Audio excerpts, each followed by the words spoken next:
بہتر ہے بیٹا، میں بس یوں گیا اور یوں لایا، انتظار کرو۔ بھیڑیا لوہار بالو کے پاس دوڑا گیا اور اس سے لوہے کی سلاخ مانگی۔ میں ضرور دوں گا لوہے کی سلاخ، اگر تم مجھے کھیت سے شہد کا کوئی چھتا لا کر دو، بالو لوہار نے کہا۔ بھیڑیا شہد حاصل کرنے کے لیے کھیت کی طرف بھاگا، جہاں ایک کسان سے ملاقات ہوئی۔ جناب، کیا آپ مجھے شہد کا کوئی چھتا دینا پسند کریں گے؟ کسان نے کہا، بالکل، کیوں نہیں، لیکن بات یہ ہے کہ میں آج بہت تھک گیا ہوں، ذرا میرے کھیتوں میں پانی ڈال دو، کسان نے کہا۔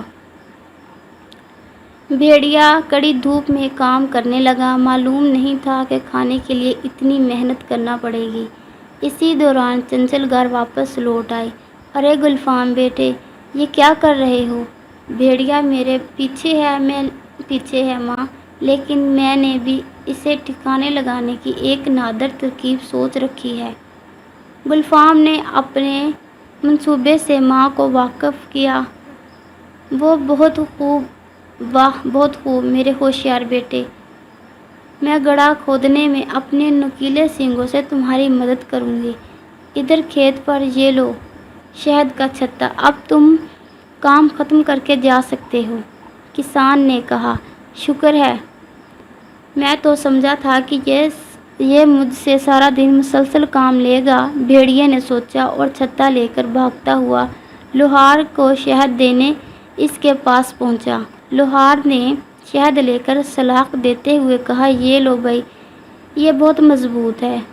وہ سلاخ لے کر فوراً بکری کے گھر آیا۔ میرے پیارے پوتے، میں تمہارے لیے لوہے کی سلاخ لے آیا ہوں، یہ دیکھو، یہ رہی۔